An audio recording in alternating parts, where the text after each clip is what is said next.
So hi everyone, this is Suvina De, a final year MBBS student in a government medical college in West Bengal. अब ये MBBS word सुनते ही बहुत बच्चों को यहाँ पे लगे होंगे जो कि कल एग्जाम देके आए हैं 2 साल 3 साल लगातार प्रिपरेशन करने के बाद भी जिनका एग्जाम कल अच्छा नहीं गया है। अब ये बातें सभी को पता है, नीट 2024 में जो स्कैम हुआ था उसकी वजह से बहुत सारे ऐसे बच्चे हैं जिनका स्कोर डिजर्विंग था, यानी कि 620 650 मार्क्स लाने के बाद भी जिनका सिलेक्शन नहीं हो पाया था।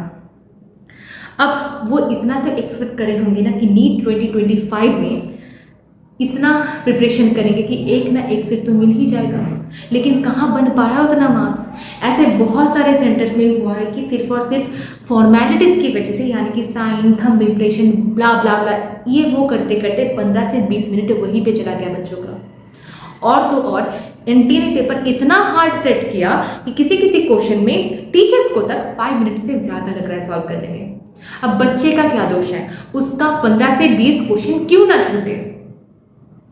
मैं यार देख रही हूँ यूट्यूब पे बहुत सारे लोग अभी लाइव डिस्कशन कर रहे हैं, कोई कट ऑफ के बारे में बात की जा रहा है, कोई रैंक प्रेडिक्शन करने बैठ गया है। मैं भी वही कर सकती थी लेकिन नहीं कर पाई क्योंकि मुझे कुछ चीज़ें तुम लोगों को दिल से बतानी थी, मेरी एक्सपीरियंस तुम लोगों से शेयर करनी थी। नीट 2020 में मेरा फर्स्ट अटेम्प्ट था जिससे मैंने 320 मार्क्स पाया। एग्जामिनेशन हॉल से निकल के मुझे पता चल गया था कि इस बार मेरा सिलेक्शन नहीं हो पाएगा, लेकिन मम्मी पापा उन्हीं को बोलने की हिम्मत नहीं थी कि पापा मुझे एक और साल ड्रॉप चाहिए, मुझे एक थोड़ा और टाइम दे दीजिए। लेकिन आई गेस तुम लोग में से ऐसे बहुत सारे बच्चे होंगे जो कि ये रिलेट कर पा रहे हो कि मीडियोकर फैमिली में सबसे पहले हम लोग भागते हैं सिक्योरिटी के पीछे। हमारे पास उतनी हिम्मत नहीं होती कि हम लोग एक चीज़ को पढ़ करके बैठे रहें, ठीक है ये हुआ तो उससे ही, नहीं तो हम लोग प्राइवेट में चले जाएंगे, उतना हमारे पास हैसियत नहीं होती है। तो मैंने कुछ दिन बाद, उसके बाद आईकार का एग्जामिनेशन था, मैंने वहाँ पे अपियर किया और मेरा विदिन 400 रैंक आया। मैंने पंतनगर यूनिवर्सिटी यानी कि जीबी पंत जो कि उत्तराखंड में है वहाँ पे एडमिशन ले लिया। साथ के साथ मैंने किसी को नहीं बताया, लिटरली किसी को नहीं बताया मेरा नीट का प्रिपरेशन चल रहा था साथ के साथ, क्योंकि मुझे पता था जो लोग सुनेंगे बहुत ताना मारेंगे, क्या ज़रूरत है, एक तो अच्छा करियर है, फिर क्यों नीट का पीछे पड़ा हुआ है। मैंने किसी का बात नहीं सुना। मैं एक्चुअली तुमको ये नहीं बोलना चाहती कि मैंने क्या उखाड़ा, क्या किया नहीं किया, मैं बस इतना बोलना चाहती हूँ कि उस टाइम पे मेरे साथ भी कोई नहीं था। मुझे नहीं लगता कि मेरा सिचुएशन कोई और समझ पा रहा था, क्योंकि ऑब्वियस बात है यार, ये जो डॉक्टर वाली जो प्रीफिक्स है ना, ये तो मेरे नाम के आगे ही लगने वाला था ना यार। सपना तो मेरा टूट रहा था, मैं किसी और को क्या ही समझाती। अगर तुम्हें बुरा लग रहा है तो बहुत अच्छी बात है, क्योंकि बुरा उसी को लगता है जिसने शिद्दत से, उस ईमानदारी से मेहनत करी होगी।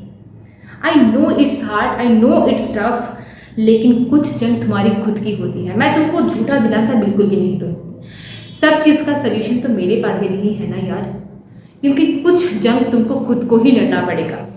तुम्हारा जो गाइड है, तुम्हारा जो मेंटर है, चाहे वो तुम्हारे मम्मी पापा हो सकते हैं, तुम्हारे टीचर हो सकते हैं, या मैं हो सकती हूँ अगर तुम मुझे फॉलो करते हो तो, हम बस तुम्हें रास्ता दिखा सकते हैं, लेकिन उस रास्ते पे चलना तुम ही को है। बुरा टाइम आता है लेकिन टाइम का एक ही अच्छी चीज़ है, वो गुजर जाता है। Time will heal everything. बस सिर्फ और सिर्फ थोड़ा सा खुद को टाइम दो यार। आई नो अभी बहुत लोग बहुत कुछ बोलेंगे, ठीक है इस बार तो एग्ज़ाम बहुत टफ था, बहुत बच्चों का खराब हुआ है, एक काम करो किसी कोर्स में एडमिशन ले लो, साथ के साथ बैकअप प्रिपरेशन करते रहो, कोचिंग ज्वाइन कर जाओ, ब्ला ब्ला ब्ला ब्ला ब्ला। कानों पे कॉटन लगा दो और अपना काम करते रहो, किसी की बात सुनने की कोई ज़रूरत नहीं। अगर तुम्हें मन नहीं कर रहा अभी मार्क्स कैलकुलेशन नहीं करने का, फेंक दो कहीं पे, भाड़ में जाओ, कोई ज़रूरत नहीं, किसी की बात सुनने की कोई ज़रूरत नहीं। 1 साल तुमने जो मेहनत की है ना, उसके लिए खुद को रिवॉर्ड दो, खुद को थोड़ा सा टाइम दो, खुद को थोड़ा सा टाइम दो, क्योंकि तुमने अपने 100% दिया था, लेकिन कुछ चीज़ें ऊपर वाले के हाथों में होती है, उन पे भरोसा रखो, तुम्हारे लिए भी अच्छा दिन आएगा। सबके लिए आता है, बुरा टाइम भी जैसे आता है, अच्छा टाइम भी आएगा, ठीक है। थोड़ा सा खुद पे भरोसा रखो। अब तुमको जो बोलना था मैंने बोल दिया। अब कुछ चीज़ें मैं तुम्हारे पेरेंट्स से भी बोलना चाहती हूँ, तो यूं का यूं ये जो फ़ोन है ना अपने पेरेंट्स को पकड़ा दो। मैं कुछ बातें उनसे भी कहना चाहती हूँ। नमस्ते अंकल आंटी जी, अब तक शायद आपके बच्चे ने कैसा एग्ज़ाम दिया होगा, उसका कितना मार्क्स आ रहा है, सब कुछ आपको पता है। और थोड़ी चीज़ें मैं अपने बारे में इंट्रोडक्शन दे देती हूँ। मेरा नाम तुहिना दे है, मैं फाइनल ईयर MBBS कर रही हूँ from a government medical college in West Bengal. और ये है मेरा छोटा सा एक यूट्यूब चैनल जिसमें मैं बच्चों से बातें करती हूँ, मेरी खुद की एक्सपीरियंस शेयर करती हूँ, ताकि मैं अपने छोटे छोटे भाइयों और बहनों को कुछ सिखा पाऊँ जो मैंने सीखा है अपने एक्सपीरियंस के थ्रू। ठीक है, मानती हूँ मैं उतना कुछ बड़े पोजीशन पे अभी नहीं हूँ, लेकिन मैं ये चाहती हूँ कि जिस पोजीशन पे मैं अभी खड़ी हूँ अपने भाइयों और बहनों को उस पोजीशन तक लेके आ सकूँ। बस इतना ही मेरा मोटिव है। अगर आपका बच्चा मेरा ये वीडियो देख रहा है, मैं इतना इंश्योर कर सकती हूँ उसके फीड में अगर मेरी वीडियो आ रही है तो वो पढ़ाई कर रहा था एक साल, उसने मेहनत की है, क्योंकि मेरे चैनल पे ऐसे इधर उधर की कंटेंट्स नहीं आती है, सिर्फ और सिर्फ एजुकेशनल कंटेंट ही आती है। और आपको भी ये चीज़ बहुत अच्छे से पता है कि आपके बच्चे ने कितनी मेहनत करी होगी एक साल, और आपने भी तो बहुत चीज़ों में बहुत बार ट्राई करा होगा जिसमें आपको सक्सेस नहीं मिला होगा। इस बार बच्चे ने बहुत मेहनत की है, सिर्फ और सिर्फ उसके लिए नहीं आपके लिए भी। फेलियर हो गया है, थोड़ा सा उसको माफ़ कर दीजिए ना। मैं आपको हाथ जोड़ के विनती करती हूँ, इस टाइम पे थोड़ा सा अपने बच्चे को मेंटल सपोर्ट दीजिए, ताकि इस टाइम पे वो कुछ गलत डिसीजन ना ले ले।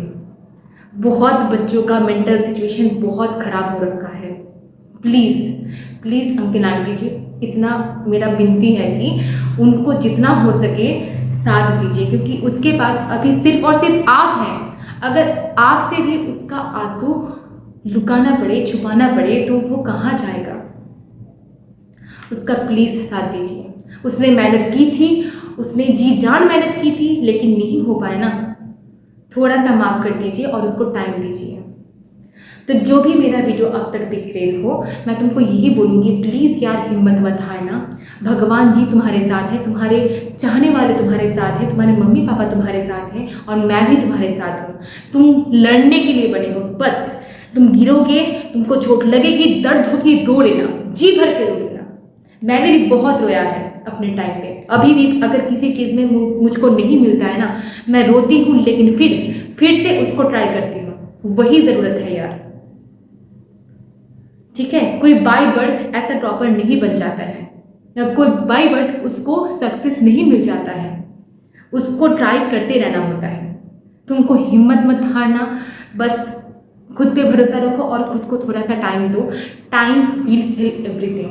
अगर तुमको मुझसे पर्सनली बात करनी होगी, मैं एक गूगल फॉर्म डिस्क्रिप्शन बॉक्स में डाल दूंगी, उस पर अपना नाम और कितना एक्सपेक्टेड स्कोर हो रहा है उसके साथ अपना फ़ोन नंबर डाल देना, मैं तुमसे पर्सनली कांटेक्ट कर लूँगी। मैं अपना नंबर रिलीज़ कर देती, नहीं तो बहुत सारे बच्चे का कॉल आता और मेरा फ़ोन तुमको बिजी ही मिलता, ठीक है। तो इसके लिए मैं अपना नंबर नहीं ड्रॉप कर रही हूँ, गूगल फॉर्म दे रही हूँ, वहाँ पे ड्रॉप कर देना। मैं इतना इंश्योर करती हूँ कि देखो थोड़ा सा टाइम लगेगा, एटलीस्ट 10 दिन के अंदर अंदर तुम्हारे पास कॉन्टैक्ट पहुँच जाएगा, ठीक है। मैं जितना हो सके अपनी तरफ से तुमको हेल्प करने के लिए यहाँ पे बैठी हुई हूँ। बस तुम खुद को छोटा मत समझना, खुद को अकेला मत समझना, हम लोग सब तुम्हारे साथ हैं, ठीक है। खुद को थोड़ा सा टाइम दो, जो मन कर रहा है वो करो, खेलने का मन कर रहा है खेलो, फैमिली के साथ टाइम स्पेंड करो, कहीं घूमने जाओ, जो मन कर रहा है वो करो, लेकिन दुखी मत होना है, ठीक है। तुमने मेहनत की थी, अभी जश्न करने का टाइम है, ठीक है। अच्छा, thank you so much guys, बस यही कुछ बातें तुम लोगों से शेयर करनी थी। अब मिलते हैं नेक्स्ट वीडियो में, बाय बाय।